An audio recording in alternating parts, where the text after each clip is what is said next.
Kita dibebaskan dari dosa, bukan dibebaskan untuk melakukan dosa.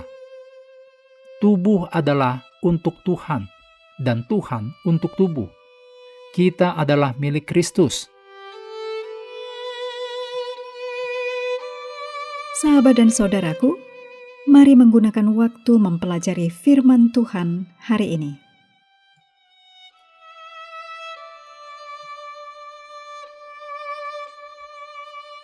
Hari Rabu, tanggal 22 Juli. Judulnya, Penawar Terhadap Percabulan.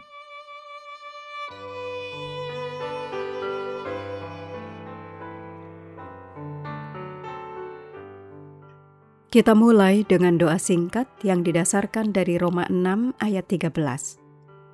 Janganlah kamu menyerahkan anggota-anggota tubuhmu kepada dosa untuk dipakai sebagai senjata kelaliman, tetapi serahkanlah anggota-anggota tubuhmu kepada Allah untuk menjadi senjata-senjata kebenaran. Amin.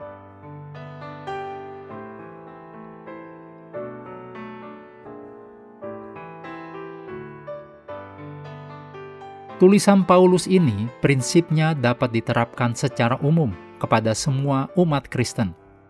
Namun, timbul juga pertanyaan, apa yang sebenarnya sedang terjadi di Korintus dengan semua masalah ini? Beberapa orang di Korintus tampaknya percaya bahwa karena Injil telah memerdekakan mereka, mereka diizinkan melakukan apa saja. Mereka berpendapat bahwa sama seperti perut diciptakan untuk makanan, maka tubuh diciptakan untuk seks, dan seks untuk tubuh. 1 Korintus 6 ayat 13. Paulus menjawab bahwa ini adalah penafsiran yang keliru tentang kemerdekaan Kristen. Kurang integritas dalam masalah seksual tidak sesuai dengan identitas Kristen dan merupakan penyalahgunaan kemerdekaan yang diberikan kepada manusia melalui Injil. Roma 8 ayat 2, Galatia 5 ayat 13. Kita dibebaskan dari dosa, bukan dibebaskan untuk melakukan dosa. Roma 8 ayat 2, Roma 6 ayat 18 dan 22. Tubuh adalah untuk Tuhan, dan Tuhan untuk tubuh. 1 Korintus 6 ayat 13. Kita adalah milik Kristus. 1 Korintus 6 ayat 15. Dan ini harus mempengaruhi apa yang kita lakukan, karena terkait erat satu sama lain. Hal ini digambarkan dalam 1 Korintus pasal 6 dalam 3 cara yang berbeda. Yang pertama, kita adalah orang yang telah disucikan, dikuduskan, dan dibenarkan dalam nama Tuhan Yesus dan oleh Roh Allah kita. 1 Korintus 6 ayat 11. Dosa-dosa di 1 Korintus 6 ayat 9 dan 10, juga percabulan yang dikecam di ayat 12-20, tidak memiliki tempat dalam kehidupan orang yang telah disucikan, dikuduskan, dan dibenarkan. Kedua, kita adalah anggota Kristus, ayat 5. Berarti, kita harus bersatu dengan Kristus, ayat 17. Percabulan adalah pelanggaran terhadap persatuan dengan Kristus, ayat 13 dan 15. Persatuan dengan Kristus melalui Roh harus menentukan etika Kristen dalam masalah seksual. Karena siapapun yang bersatu dengan seseorang dalam hubungan seksual di luar nikah menjadi satu tubuh dengan orang itu, ayat 16. Ketiga, tubuh kita adalah bait Roh Kudus.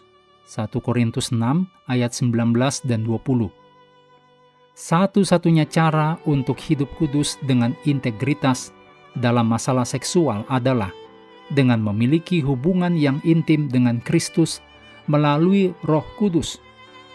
Di Roma 12 ayat 1, Paulus merujuk pada pengalaman menjadi bait Roh dalam hal mempersembahkan tubuh sebagai persembahan yang hidup, yang kudus, dan yang berkenan kepada Allah.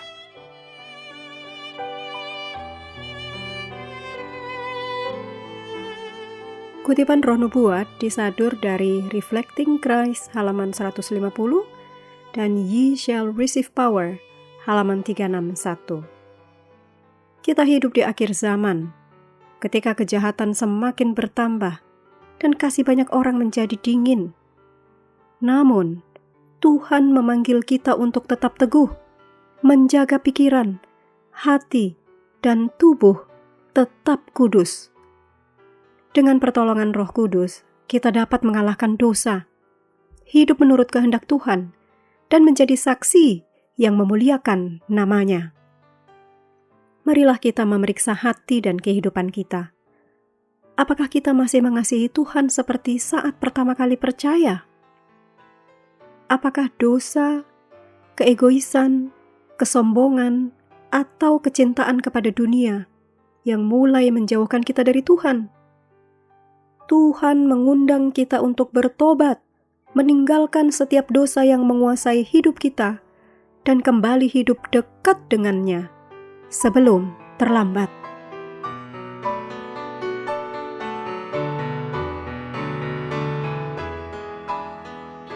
Menutup pelajaran hari ini, segala pujian kita naikkan hanya kepada Tuhan yang telah memberikan Roh Kudus untuk menyertai dan mengajari kita firman kebenaran.